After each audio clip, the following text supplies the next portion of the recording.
कि यदि कोई नारी पूरे कुटुंब के साथ में रह रही है, देवरानी जेठानी सास ससुर नातेदार रिश्तेदार सब आपके साथ में रह रहे हैं, सब कोई, और यदि कोई नारी एक परिवार में सबने जो भोजन करा है, बर्तन जो एकत्रित हुए हैं, उसको भी अगर वो परिवार की सेवा में भी तत्परता में उसको साफ कर रही है, तो कितना सुंदर लिखा है भविष्य पुराण में कि अगला उस नारी का जब जन्म होता है तो वो सारे दरिद्र से दूर हो जाती है, सारे दरिद्र से दूर। धन वाली सेवा नहीं, एक सेवा थी धन वाली, जैसे आपके यहां कोई काम वाली आती है, ठीक है, आप उसको पैसा देते हो तब बर्तन साफ कराते हो, ठीक है, वो सेवा की बात नहीं चल रही है, वो एक लेन देन वाली सेवा होगी। क्या आपने कुछ दिया, उसने आपके यहां सेवा करी, वो सेवा एक अलग हो गई। जब घर में सास भी है, बहुएं भी हैं, देवरानी जेठानी सब हैं, और उसमें जो आप सेवा करें महाराज, उसका भी पुण्य हमारे यहां भविष्य पुराण में लिखा है कि उसका भी फल है। 84 लाख योनियां मनुष्य को काटना है। कितनी योनियां? 84 लाख। गरुड़ पुराण में स्पष्ट किया गया चौथे अंश में कि 84 लाख योनियों में से 20 लाख योनि तो ये वृक्षों की होती है। काय की योनि है? ये पेड़, ये वृक्ष। 20 लाख योनि पेड़ों की, ये वृक्ष। ये तुम जो मनुष्य देह में अपन सब बैठे हैं, तो ये मत सोचना कि तुम्हारी योनि नहीं थी, पहले तुम भी पेड़ बन के पैदा हुए। 84 लाख योनि में 20 लाख योनि वृक्ष की है। कांटेदार पौधे बने, आम का पेड़ बने, लोगों ने पत्तियां तोड़ी तो रोए, बिलखे, फल लगे, पत्थर मारे लोगों ने, और पत्थर मार मार के झड़ाया। वो वृक्ष की योनि में, पानी में, बरसात में, धूप में खड़े रहे, बिलखते रहे, नैनों से आंसू बहते रहे, जड़ की तरह स्थिर होकर खड़े हुए हैं। पौधा बन गए, फूल लग गए, फूलों को रोज कोई ना कोई नोच के ले गया। कितना कष्ट हुआ है, कितना दर्द हुआ है। 84 लाख योनियों में से 20 लाख योनि वृक्ष और पौधे की है।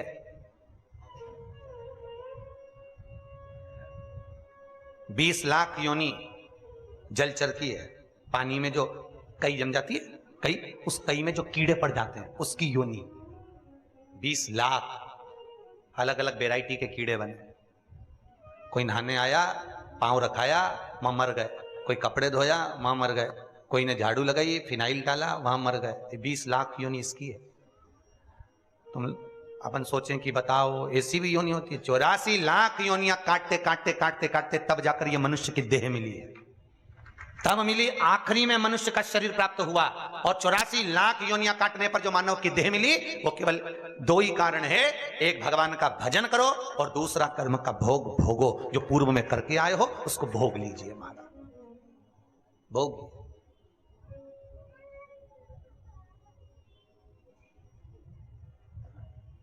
कितने लड़के देखे तुम्हारे लिए? अरे बोलो तो जरा जम के, कितने देखे? पर तुम्हारी किस्मत में यही भेरू लिखा था? अरे बोलो तो सही। और इनके लिए भी कितनी लड़कियां देखी साहब, हर रिश्तेदार से बोल के रखा, पत्रिका में देखा, इसमें देखा, उसमें देखा, कितने संबंध देखे, और इनकी किस्मत में यही जगदम्बा लिखी थी। बोलो सही है कि गलत है? कितने देखे? करोड़ों लोग इस पृथ्वी पर रहते हैं, हजारों रिश्तेदार हैं, ना जाने कितने इस बसई में, तुम्हारे गांव में, नगर में, ना जाने कितने होंगे, पर तुम्हारी किस्मत में हजारों करोड़ों को छोड़कर यही क्यों लिखा था? और तुम्हारी किस्मत में करोड़ों लोगों को छोड़कर यही जगदम्बा क्यों लिखी थी? कारण? अरे बोलो तो, जन्म जन्म का साथ है हमारा तुम्हारा, एक जन्म में बदला पूरा नहीं होगा तो लेंगे जन्म दोबारा।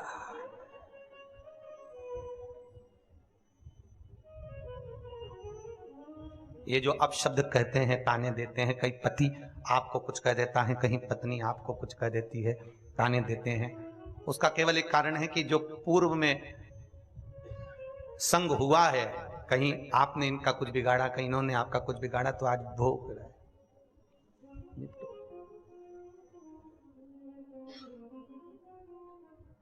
महाराज जब भी बोलती है, ऐसा बोलती है कि मेरे दिल को कचोट जाता है। मन तो इतना करता है कि मैं मर जाऊं। मैंने कहा भैया मर जाएगा दूसरी बार फिर पैदा होके सिखाएगा, इससे अच्छा भोग ले, भोग ले। कई कई माताएं कहती है इतना आड़ा टेढ़ा बोलते, गुरुजी मेरा तो मन करे मेरे को रहना ही नहीं इनके साथ। मैंने कहा जी जी रहना तो पड़ेगा, पहले तो मर भी जाएगी, अगला जन्म लेगी, फिर भोगना पड़ेगा, फिर यही भेरू मिलेगा, इसलिए अब की बार अच्छे से भोग ले। संबंध है,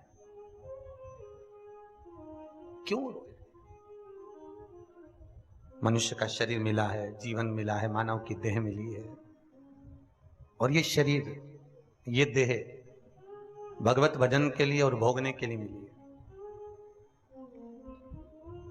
इसलिए फिर निवेदन करूंगा, मत बुरे कर्म कर बंदे वरना पछताएगा, भगवान की आंखों से तू बच नहीं, तू बच नहीं।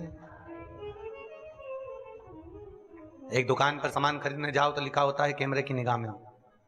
भगवान कहते हैं मैंने जब तुझे मां के गर्भ में भेजा था उस दिन से लेकर तू मरेगा तब तक मेरी निगाह में रहेगा, तब तक तू मेरी निगाह में। कितना भजन कर रहा है, कितना स्मरण कर रहा है, कितना कीर्तन कर रहा है, कितनी श्वासें तूने भजन में लगाई है और कितनी श्वासें तूने भोग और विलास में लगाई है, ये उसको ज्ञात है।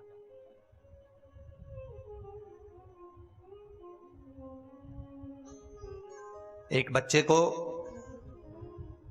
20 रुपए देकर मां ने भेजा, जा बाजार से एक साबुन लिया, कपड़े धोने का 5 रुपए का, 5 रुपए का नहाने का। हाउ मां, बच्चा गया कपड़े धोने और नहाने का साबुन लेकर आया, मां ने कहा ला पैसे वापस दे। हिसाब लिया कि नहीं लिया? अरे बोलो तो लिया ना। अपने बच्चों से 10 रुपए का हिसाब ले सकते हैं तो ध्यान रखना वो भी जगत का बाप है, तुम्हारे जाते से ही एक एक श्वास का हिसाब लेगा कि कहां गवा दी है, कहां गवाई, बचपन कहां गया, जवानी कहां गई, अधेड़ी कहां गई, बुढ़ापा कहां गया, किस जगह पर इन श्वासों को गवाया है आप, किस जगह पर? 21,600 श्वास जो निकल रही है इस शरीर से प्रतिदिन, एक एक श्वास का हिसाब लेगा। खैर आपका तो कुछ नहीं बिगड़ना है, क्योंकि आप तो कह दोगे कि हमारे यहां कथा हुई थी, तुमने कथा सुनी तो तुम तो बच गई, पर दिक्कत तो उसकी है नहीं, तेरा क्या होगा रे कालिया, दिक्कत तो वहां पड़ी है, तुम्हारा तो ठीक है जो हुआ। इसलिए निवेदन है, मुख में हो राम नाम, राम सेवा हाथ में, तू अकेला नाही प्यारे, राम तेरे साथ में। जिंदगी की बागडोर हाथ दीना नाथ के, वो महलों में राखे चाहे झोपड़ी का बांसुरी, ये उसके हाथ में। चित्त वृत्ति परमात्मा को दी जाए हर पल हर घड़ी। महाराज भगवान से मांगना तो भक्ति मांगना, माया के चक्कर में मत पड़ना, क्योंकि भगवान अगर भक्ति दे देगा तो माया पति जब हमारे पीछे चलेगा तो माया भी उनके पीछे चलेगी। मायापति अगर हमारे पीछे चल रहे हैं तो माया भी हमारे पीछे पीछे चलने वाली। अगर आपने भक्ति मांगी है तो, और यदि भक्ति नहीं मांगी, माया के चक्कर में पड़ गए तो फिर वो आपके हाथ, फिर वो आपका ब्रह्म, आपका महाराज। शिव कथा कह रही, भगवान शंकर की पावन कथा कह रही। कल अपन ने कथा में श्रवण किया था कि भगवान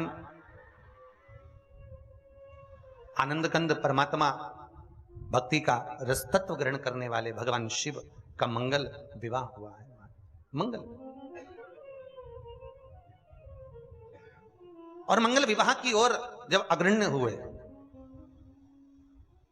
माता पार्वती जी का जन्म, मां जगत जननी जगदम्बा माता पार्वती प्रकट हुई है, और माता पार्वती का जो प्रागट्य हुआ है, जन्म हुआ है, हिमालय राज के घर में, मेनावती के गोद में, उनके गर्भ से हुआ है। कथा के प्रथम में कहा था मेना, धन्या और कला, ये पितरों की 3 बेटियां। बस इन्होंने जिंदगी में एक गलती कर दी। पितृलोक में रहने वाली इन पितरों की बेटियों ने एक गलती करी थी कि सनत कुमार बैठकर तप कर रहे थे, सनकादि ऋषि बैठकर भगवत भजन कर रहे थे, और वहीं से ये मेना, धन्या और कला तीनों निकल कर गई। जब पहले मेना निकल कर गई, उसके लहंगे से सनत कुमार की जंघा में चोट लग गई। फिर धन्या निकल कर गई, उनके लहंगे से चोट लगी। कला निकल कर गई, उनके लहंगे से चोट लगी। बहुत सुंदर बात है महाराज, इस बात को ध्यान में रखिएगा कि यदि आपको आगे बैठने का शौक है तो निवेदन है, पहले जाकर बैठिए। कब बैठिए? प्रथम में। बाद में आओ, पहले बैठो।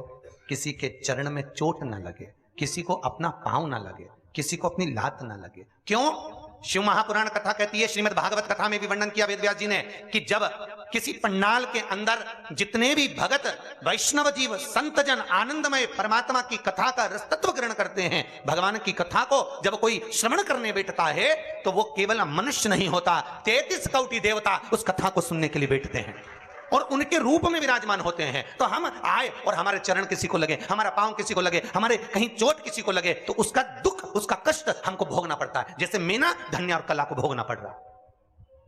पितृलोक में रहने वाली पितरों की 3 बेटियां थी। कितनी विद्वान है ये! वैसे देखा जाए तो पितरों की 4 बेटियां थी, एक भाई की 3 और एक भाई की 1। ये मेना, धन्या, कला एक थी और पीवरी एक थी। कौन पीवरी?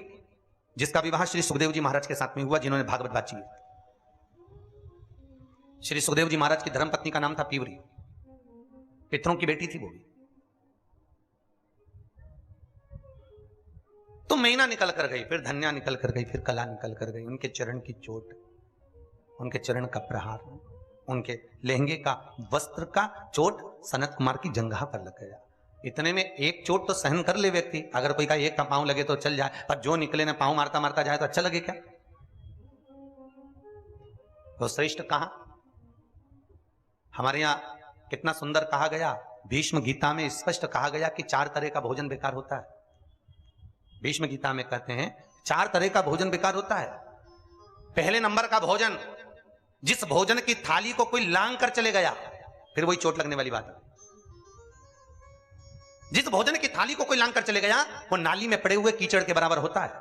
दूसरे नंबर का भोजन, जिस भोजन की थाली में ठोकर लग गई, वो भ्रष्टा के बराबर होता है, गंदगी के बराबर। तीसरे नंबर का भोजन, जिस भोजन की थाली में बाल पड़ा हो, वो दरिद्रता प्रदान करता है महाराज। और चौथे नंबर का भोजन, पति और पत्नी अगर एक ही थाली में भोजन कर रहे हैं तो वो मदिरा के तुल्य होता है महाराज। वो मदिरा के तुल्य है अगर पति और पत्नी एक ही थाली में भोजन कर रहे हैं।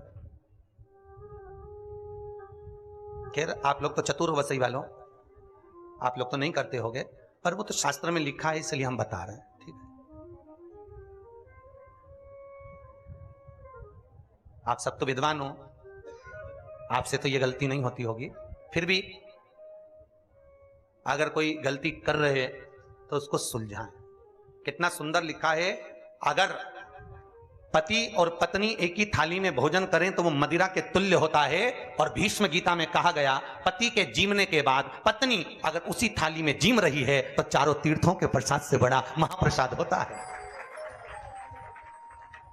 और भी सुन लो, भीष्म गीता एक और शब्द कहती है, अगर बेटी कुंवारी है, बेटी का विवाह नहीं हुआ, बेटी अगर कुंवारी है और अपने पिता के साथ में बैठकर यदि वो भोजन करती है तो उस बाप की कभी अकाल मौत नहीं होती, क्योंकि बेटी काल का हरण करती है। गौ माता, बेटी और ब्राह्मण, ये 3 काल का हरण करने वाले होते हैं। कौन कौन? जम के बोलिए जरा। गौ माता, बेटी और ब्राह्मण, ये काल का हरण करने वाले। इनको देने से कभी नहीं घबराना। बहन बेटी आए तो उसको तुरंत कुछ ना कुछ दे दो, उसको देने से घबराना नहीं। बहन बेटियों को देने से कभी नहीं घबराना चाहिए, उससे घटता नहीं है, बढ़ता। पर करे क्या, जब जब बहन बेटी आती है ना तो भाभीयों का मुंह भगोना हो जाता है। 4 दिन के लिए बहन बेटी आई, उतनी देर में तो भाभी का मुंह भगोना कब जाएगी। और तो और बच्चों पे चौकीदारी बढ़ जाती, बच्चों से कहते जा दादी के कमरे में बैठ जा, तो बच्चे कहते मम्मी तू तो बोलती थी हमेशा पढ़ने बैठ जा, पढ़ने बैठ जा, अब तो न तू कहती कि दादी के कमरे में बैठ जा, तो मम्मी बोलती जब तक बुआ यहां रहे तू दादी के कमरे में रहे। तो मम्मी दादी के कमरे में क्यों? दादी को देखते रहे बुआ को क्या दे रही है। अब बच्चा दादी के कमरे में जाकर बैठ गया। अब दादी के कमरे में बैठा तो दादी ने भी उसको कहा जा पढ़ने बैठ, कि नहीं बैठूंगा। अरे पढ़ने क्यों नहीं बैठा? नहीं बैठूंगा। बुलाऊं तेरी मम्मी को? बुला लो। उन्हीं ने कहा जब तक बुआ रहे जब तक यहीं रहे।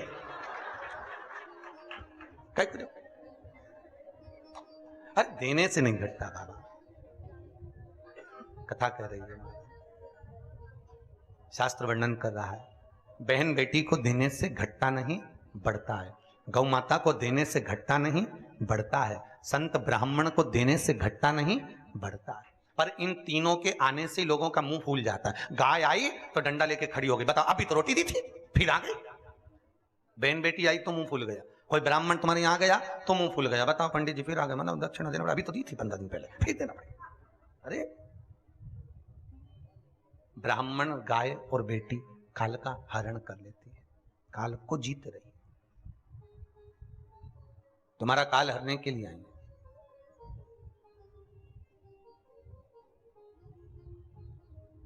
तो निवेदन है, अगर बेटी पिता के साथ में भोजन कर रही है तो उस बाप की अकाल मौत नहीं होती, माता काल को हरती है। और माताओं से निवेदन है, आपका नियम है कि आप अपने पति के साथ ही भोजन करती हो, तो हम आपका नियम नहीं तोड़ेंगे, क्योंकि आप शादी से नियम लेके बैठी थी। पहली बार जब उसने टेबल पे तुमको गुलाब जामुन खवाई, तुमने उसको खवाई, उसी दिन से भ्रष्ट बाड़ा जो चालू हुआ था। तो हमारा तो केवल इतना सा निवेदन है, कथा के माध्यम से अगर थोड़ा सा सुधरना है तो सुधर जाओ, नहीं सुधरो तो सिधर जाओ, पर सुधरो, थोड़ा सा सुधरो। तुम्हारा एक साथ भोजन करने का नियम है, खूब प्रेम से करो, पर निवेदन इतना सा है, थाली 2 लगाओ। कितनी लगाओ? 2। एक आपकी एक उनकी, दोनों बैठ के पाओ, पर एक थाली में दोनों मत पाओ। एक थाली में दोनों नहीं, वो मदिरा के तुल्य होता है। हमने कहा जगदम्बा, शास्त्र उठाकर पढ़ ले, भीष्म गीता में लिखा हुआ है, पति पत्नी जब एक थाली में भोजन करते हैं तो उनमें प्रेम नहीं बढ़ता, पति के दिमाग में क्रोध बढ़ता है। भीष्म गीता में लिखा है 4 दिन अगर पति पत्नी एक थाली में भोजन कर रहे हैं तो 5वें दिन या तो पत्नी का मुंह फूला दिखेगा या पति का मुंह फूला दिखेगा। हर 8 दिन के अंदर 2 दिन फूली बाई और फूला भाई मिलेगा।